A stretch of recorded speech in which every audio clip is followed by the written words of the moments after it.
കൂട്ടുകാരെ, ഞാൻ ഇങ്ങനെ ഒരു റെസിപ്പിയാണ് തയ്യാറാക്കുന്നത്. എഗ്ഗ് വെച്ച് ചോറിൻ്റെ കൂട്ടത്ത് പുട്ടിൻ്റെ കൂട്ടത്ത് എന്തിൻ്റെ കൂട്ടത്തും കഴിക്കാവുന്നതാണ്. ഇതെങ്ങനെയാണ് തയ്യാറാക്കണതെന്ന് നോക്കാം. ഹായ് കൂട്ടുകാരെ, സെലിം പ്ലസിലേക്ക് സ്വാഗതം. ഇന്ന് മുട്ട വെച്ചൊരു റെസിപ്പി നോക്കാം. അതിനായിട്ട് മുട്ടയൊന്ന് പൊട്ടിച്ചിട്ട് കൊടുക്കാം.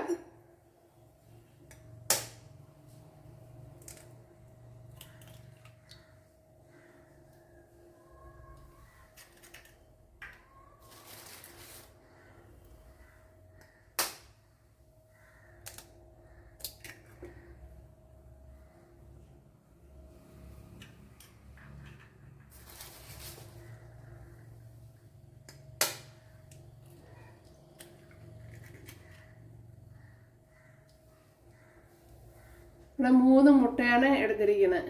ഇതിലേക്ക് ഇനി ആവശ്യത്തിനുള്ള ഉപ്പ് ഇട്ട് കൊടുക്കുക. ഇതിലേക്ക് ഒരു 1/2 ടീസ്പൂൺ പെപ്പർ പൗഡർ ഇട്ട് കൊടുക്കുക. അത് കഴിഞ്ഞ് ആവശ്യത്തിനുള്ള മഞ്ഞൾപ്പൊടി ഇട്ട് കൊടുക്കുക.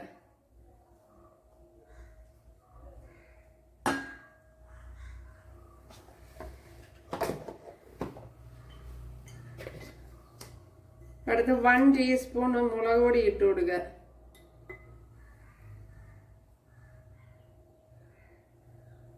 ഒരു 1 ടീസ്പൂൺ ഇട്ട് കൊടുത്തിട്ടുണ്ട്.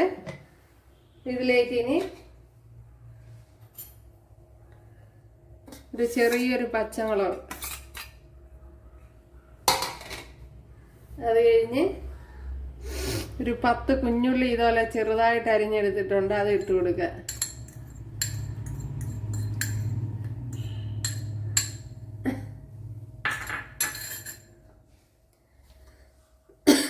ഇനി ഇതിലേക്ക് ഒരു 2-3 ടേബിൾ സ്പൂൺ തേങ്ങ ഇട്ട് കൊടുക്കുക. ഇനി ഇതിനെ ഒന്ന് നല്ലവണ്ണം ഒന്ന് ഒരു ശകലം കറി ലീവ്സ്, ഇനി ഇതിനെ നല്ലവണ്ണം ഒന്ന്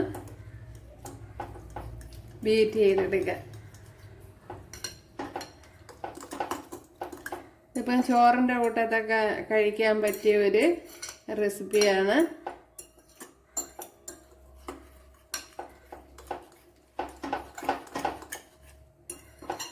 ഒരു കുഞ്ഞുള്ളി നല്ല കനം കുറച്ച് അരിഞ്ഞെടുക്കണം.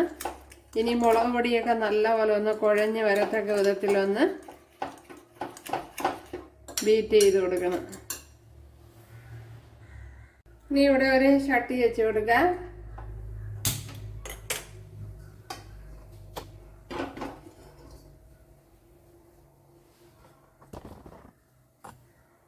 ഇതിലേക്ക് ശകലം നെയ്യ് ഒഴിച്ചു കൊടുക്കുക. ഒരു 1 ടേബിൾ സ്പൂൺ. അപ്പോൾ ഇത് ഓപ്ഷനിലാണ്, പിന്നെ വെറും ഓയിൽ മാത്രം ഒഴിച്ചു കൊടുത്താൽ മതിയെങ്കിൽ അത് മാത്രം ചെയ്യുക. ഇപ്പോൾ എല്ലാവർക്കും നെയ്യ് ഒഴിക്കുന്നത് ചിലപ്പോൾ ഇഷ്ടമാകില്ല. ഇനി ഇതിലേക്ക് വെളിച്ചെണ്ണ ഒഴിച്ചു കൊടുക്കുക. ഒരു 1 ടേബിൾ സ്പൂൺ വെളിച്ചെണ്ണ ഒഴിച്ചു കൊടുക്കുക.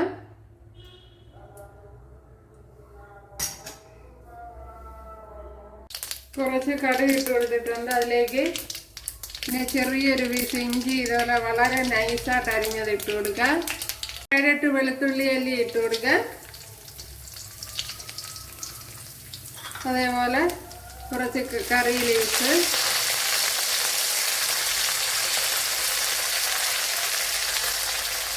ഒരു 2 പച്ചമുളക് കട്ട് ചെയ്ത് ഇട്ട് കൊടുക്കുക.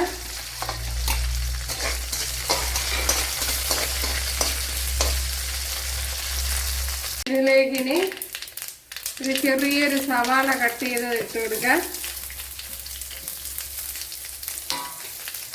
വളരെ ചെറിയൊരു സവാളയാണ് കട്ട് ചെയ്തത്.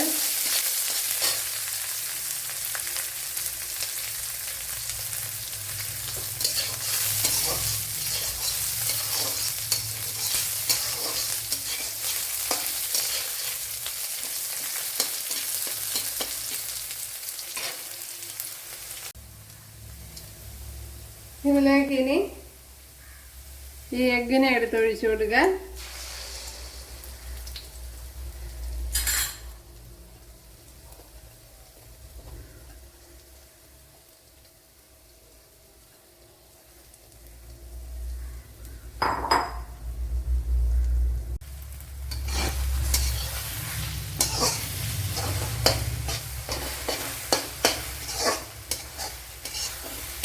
അപ്പോഴിനി ഇതുപോലെ ഒന്ന് ഇളക്കി കൊടുക്കാൻ ഉണ്ടല്ലോ.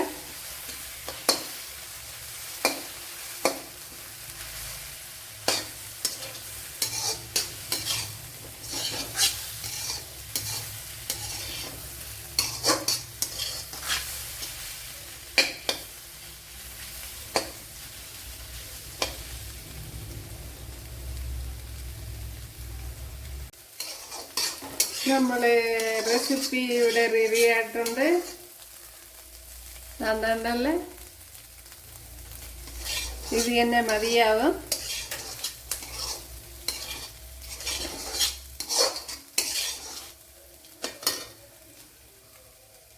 നമ്മുടെ എഗ് റെസിപ്പി കണ്ടല്ല, വളരെ നല്ല ടേസ്റ്റി ആയിട്ടുള്ള ഒരു റെസിപ്പിയാണ്. അപ്പോൾ എല്ലാവരും ചെയ്ത് നോക്കുക. പിന്നെ ശ്രദ്ധിക്കാനുള്ളത്, കൊച്ചുള്ളി പിന്നെ കുട്ടികൾക്കൊക്കെ കൊടുക്കുമ്പോൾ വേണമെങ്കിൽ ഒഴിവാക്കാം. പിന്നെ കുറച്ചിട്ട് കൊടുക്കുക, അങ്ങനെയൊക്കെ ചെയ്യാം. അപ്പോൾ ബാക്കിയെല്ലാം അതുപോലെ എടുക്കാവുന്നതാണ്. അപ്പോൾ കുഞ്ഞുള്ളി നമുക്ക് കടിക്കാൻ കിട്ടുന്ന വിധത്തിലാണ് കിടക്കുന്നത്. അപ്പോൾ കുറച്ചുകൂടെ കട്ടി കുറച്ച് അരിഞ്ഞ് എടുക്കുക. അപ്പോൾ എല്ലാവരും ചെയ്യുന്നതൊക്കെ ഇഷ്ടമായാൽ സബ്സ്ക്രൈബ് ചെയ്ത് സപ്പോർട്ട് ചെയ്യുക. അടുത്തൊരു വീഡിയോ ആയിട്ട് കാണാമെന്ന് പറഞ്ഞുകൊണ്ട് എല്ലാവർക്കും താങ്ക്സ്.